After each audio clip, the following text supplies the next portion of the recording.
bringing innovation back into the fold of the U.S. Army. Good day, ladies and gentlemen. My name is Susan House, and I am a retired Army Master Sergeant with over 25 years. I am a combat soldier as well as an expert in field of recruiting for the Army. I have held Master Trainer position as well as First Sergeant position. Today I am unveiling to you substantive reasons as to why I should lead the new movement of innovation in structures sorely needed to jumpstart the innovation revolutions in the Army. Russian and other superpower has been slowly catching up to us in the innovation sector and soon will be at a disadvantage in the world arena. The Army in the past has led innovation at a very high level of accomplishment, but it has slowly but surely decreased.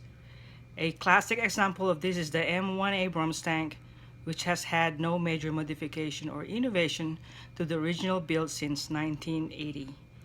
This critical piece of equipment that not only gained valuable ground on the field, but also holds the ground as well.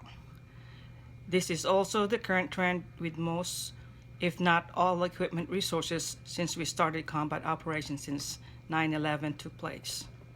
It is now time to retake the innovation field and start producing weapons, equipment, and medical procedures that will both save and preserve life on and off the battlefield.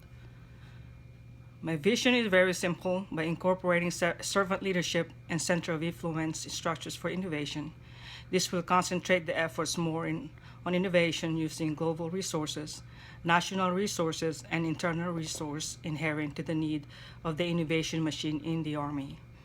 NATO, allies, and the United Nations can augment innovation as well as complying with the Geneva Convention rules of combat.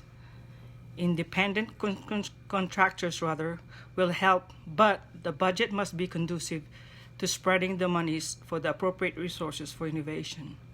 The Center of Excellence structure is more effective than the current innovation structure being used. Change must take place and change leaders must infiltrate the innovation machine in order to stay at the forefront of the world leader in peace and protections of defenseless nations. All innovation is based upon the innovation process of that organizations and the employees that work within the confines of the innovation process in the organization. The armed services are no different in how service members can attribute to the success of the innovation process. An incentive-based innovation to success would have to introduce into the armed services. This area of innovation incentive is one of the most immature areas in both innovation management and innovation incentives, governance rather.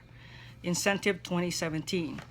As of now, the armed services do not cater to incentives and innovations. This is missed opportunity that must be exploited in order for the innovation process to flourish. Awards, small bonuses, internal recognition, increased promotion potential all start the innovation process on a strong path. The armed services has a multitude of ways to support and encourage entrepreneurs in their midst. Simple things such as positive motivation, servant leadership, innovation competitions to solve both simple and complex problems, giving freedom to fail, cutting the red tape, using creative listening, sharing and giving credit and asking them to swing for the fences is a way to support and encourage the entrepreneurial spirit of all members of the armed services. The right climate in the armed services is simple. Just encourage them and protect the simple soldier as he innovates and comes up with ways to make the Army and other services better. One simple act of full support will encourage others to do the same as they watch the climate to be conducive to them, taking chances and coming up with their own ideas to innovate. This is where servant leadership comes into the picture for my plan of execution. We will all know when my innovation plan starts to work by some very simple telltale stories. When they come to us and say, we had this problem, but we fixed it and it's all good to go now, is when I knew I had done my job and thought they to be innovative in the way that they handle the issues that they encounter.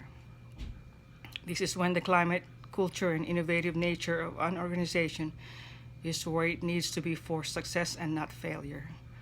When they come to us and submit ideas for review and create better piece of equipment or something that enhances the overall operation effectiveness of the organization, that is when you, I, and the rest of the nation will know that what is being changed is and will be successful in the long run. I am asking you to invest in me and my vision, but I am also asking that you invest in the men and women in the Army as well. They represent the 1% of the nation that volunteers for the military service, and because of this, should be given every opportunity to excel. We are looking for diamonds in the rough in our rank structures, but what we fail to see is that we already have polished diamonds that are waiting to be exposed to the light. Let me be the one to expose them to the light so they can shine with brilliance and rekindle the fire of innovations in the Army. All it takes is servant leadership, center of excellence structures, and the heart within all of us to create everything from nothing. It has been done before and will be done again under my vision and my method of execution. I thank you for your time and look forward to leading the way for innovation in the Army immediately and with deliberate purpose. Thank you.